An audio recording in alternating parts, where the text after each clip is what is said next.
सगळ्यात आधी कढईमध्ये 2 छोटे चमचे तेल घेतलं. तेल गरम झाल्यानंतर त्यात अर्धा चमचा जिरं टाकायचं आणि पाव चमचा हिंग टाकून घेतलं. आता याच्यात पाव चमचा हळद टाकली आणि त्यानंतर हे सगळं एकजीव केलं. त्यानंतर याच्यात मोड आलेली मटकी टाकायची. मटकी टाकल्यानंतर हाय फ्लेमवरच 5 मिनटं ही मटकी चांगली परतून घेतली. त्यानंतर याच्यात चवीपुरता मीठ टाकलं. थोडंसंच मीठ सुरुवातीला टाकायचं, कारण भाजी बनवताना आपण पुन्हा मिठाचा वापर करणार आहोत. आता हे सगळं परतून झालं की याच्यात थोडंसं पाणी टाकायचं आहे. ही मटकी शिजेल इतपत आपल्याला इथे पाणी टाकायचं आहे. तर इथे मी साधारण 1 ग्लास पाणी किंवा मग मटकी बुडेल इतपत पाणी टाकून घेतलं. आता हाय फ्लेमवरच ही मटकी मी 5 मिनटं शिजवून घेणार आहे. ही मटकी आपल्याला खूप जास्त शिजवायची नाही आहे, थोडीशी कच्ची राहील इथपर्यंत शिजवायची, कारण पुन्हा ही भाजी बनवताना अजून शिजणार आहे. तर हे पहा, हे सगळं एकजीव केलं. त्यानंतर यावरती झाकण ठेवलं आणि आता ही मटकी हाय फ्लेमवरतीच मी 5 मिनटं शिजवून घेतली आहे. 5 मिनटानंतर झाकण काढलं. मटकीतलं पाणीसुद्धा आटलेलं आहे आणि मटकी आता जवळपास 70 ते 80% शिजलेली आहे. आता हे पुन्हा एकजीव करायचं आणि गॅस बंद करायचा. आता मटकी शिजत होती तोपर्यंतसुद्धा तुम्ही वाटण बनवून घेऊ शकतात, किंवा मग आता मी इथे पुढे तुम्हाला वाटण्याची प्रोसिजर दाखवणारच आहे. तर वाटण बनवण्यासाठी इथे मी लोखंडी तवा घेतला आहे. तवा गरम झाला त्यानंतर त्यात 2 छोटे चमचे तेल टाकलं. आता याच्यात साधारण पाव वाटी भरेल एवढे सुके खोबऱ्याचे काप टाकायचे. हे काप चांगले परतून घ्यायचे. तेलात हे काप परतून घेतल्यामुळे छान खरपूस असे होतात. हे अजिबात करपू द्यायचे नाही आहेत, फक्त याचा थोडासा रंग बदलेल म्हणजे सोनेरी रंगावरती येतील इथपर्यंत परतून घ्यायचे. तर हे पहा, इथे सुकं खोबरं आपलं परतून झालं आहे. आता हे आपण बाजूला काढून घेऊ.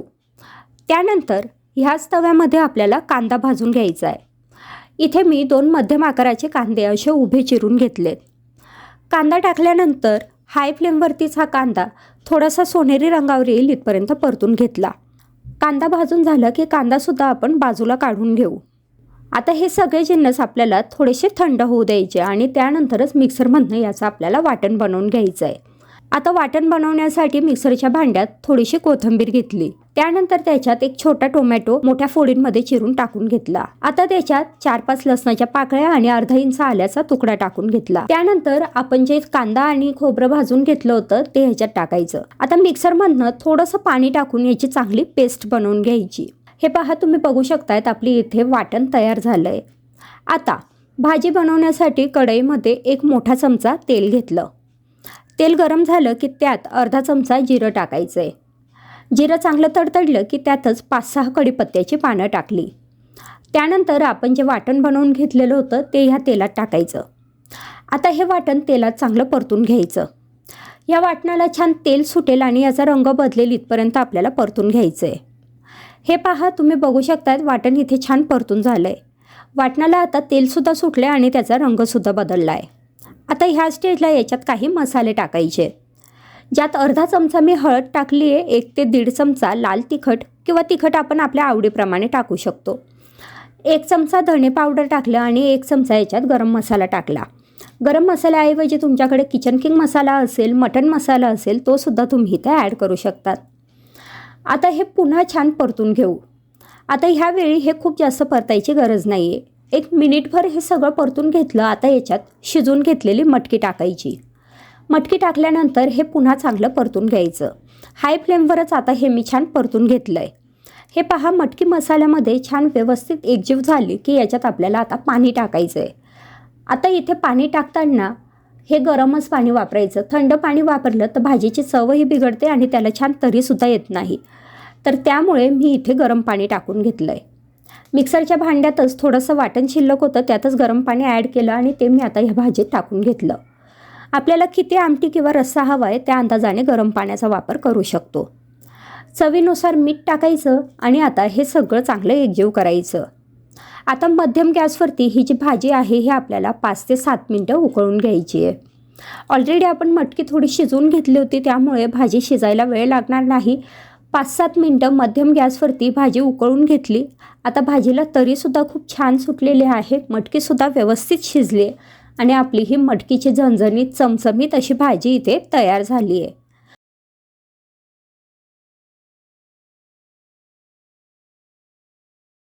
तर मटकीची ही उसळ बनवण्यासाठी एका कढईमध्ये 2 टेबलस्पून तेल घेतलं, म्हणजेच 1 मोठा चमचा तेल.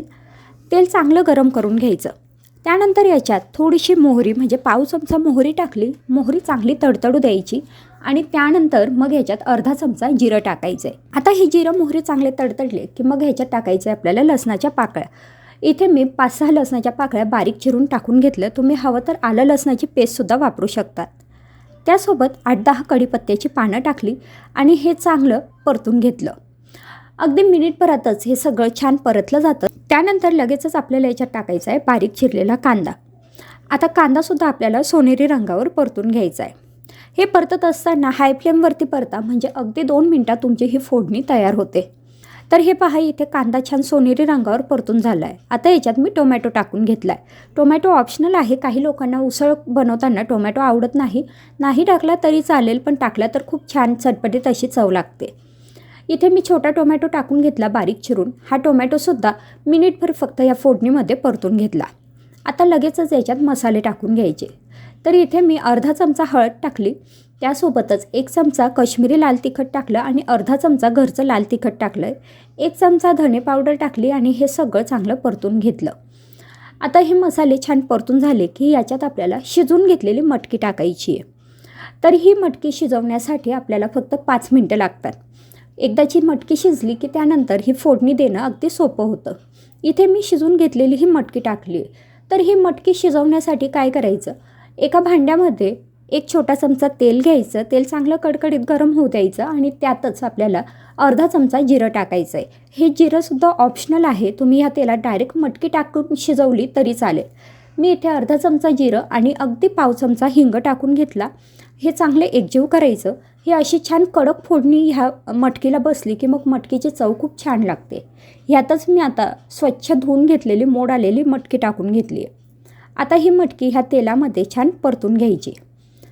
अगदी मिनिटभर छान परतून झाली की लगेच याच्यात पाणी टाकायचं. आता हे पाणी किती टाकायचं, जर आपल्याला सुकी भाजी बनवायची असेल तर मटकी फक्त ह्या पाण्यात बुडेल इथपर्यंत पाणी टाकायचं आणि जर तुम्हाला रस्सा भाजी हवी असेल तर मग तुम्ही हे पाणी थोडं वाढवूही शकतात. आता इथे मी पाणी टाकलं. त्यानंतर ह्याच्यावर झाकण ठेवलं आणि हे सुद्धा हाय फ्लेमवरती ही मटकी मी 5 मिनटं शिजवून घेतली. 5 मिनटातच मटकी अगदी व्यवस्थित शिजते. हे पहा, 5 मिनटं झालेली आहेत. मी तुम्हाला इथे दाखवते. ही मटकी अगदी व्यवस्थित अशी शिजलेली आहे. बोटाने जर आपण दाबून बघितलं तर लगेचच ही मटकी दाबली जाते. आता ही जी मटकी आहे ही आपण फोडणीमध्ये टाकायची आहे. म्हणजे ही सगळी प्रोसेस व्हायला आपल्याला फक्त 7 ते 8 मिनटं लागतात. आता फोडणीमध्ये ही मटकी टाकल्यानंतर चांगलं एकजीव करायचं. आता ह्यासोबतच आपल्याला इथे चवीपुरता मीठ टाकून घ्यायचं आहे. मीठ टाकल्यानंतर ह्याच्यात आपण गरम मसाला टाकणार आहोत. तुम्हाला हवा तो मसाला इथे वापरू शकतात. किचन किंग मसाला वापरा किंवा मग गरम मसाला वापरा किंवा मग मटण मसाला वापरा. जो हवा तो मसाला इथे वापरू शकतात. पावभाजी मसाला टाकला तरीसुद्धा ही मटकी खूप छान लागते. आता मी इथे 1 चमचा गरम मसाला टाकून घेतला. हे चांगलं एकजीव केलं आणि हाय फ्लेमवरतीच ही मटकी 2 मिनटं फक्त शिजवून घेतली. शिजवत असताना वरती झाकण ठेवायचं आणि छान वाफ याची फक्त काढून घ्यायची. अशा पद्धतीने अगदी झटपट 10 मिनटाच्या आत तयार होणारी ही मटकीची उसळ किंवा मटकीची भाजी इथे तयार झाली आहे. लहान मुलांपासून मोठ्यांपर्यंत सगळ्यांना मटकीची भाजी हमखास आवडते आणि डब्याला देण्यासाठी खूप सोपा असा ऑप्शन आहे. कारण ह्यासाठी आपल्याला खूप जास्त काही भाजी निवडायची किंवा भाजी चिरायची असा कुठलाच प्रश्न नसतो. मोड आलेली मटकी असेल तर लगेच आपण ही भाजी अगदी 10 मिनटाच्या आत बनवू शकतो. म्हणजे सकाळी सकाळी कितीही धावपळ असली तरीसुद्धा आपली ही भाजी पटकन तयार होते. तर आता भाजी इथे तयार झाली. वरून गार्निशिंगसाठी थोडीशी कोथिंबीर टाकून घेतली आणि पुन्हा हे चांगलं एकजीव करून घेतलं. आणि अशा पद्धतीने आपली ही चटपटीत चमचमीत अशी ही मटकीची उसळ किंवा मटकीची सुकी भाजी इथे तयार झाली. कुठलंच वाटण घाटण न वापरता अगदी पटकन आणि सोप्या पद्धतीने तयार होणारी ही भाजी तुम्हाला कशी वाटली मला कमेंटमध्ये जरूर कळवा. आवडली असेल तर लाईक करा, शेअर करा आणि चॅनलला सबस्क्राईब करा. पुन्हा भेटू पुढच्या नवीन व्हिडिओमध्ये. तोपर्यंत बाय बाय.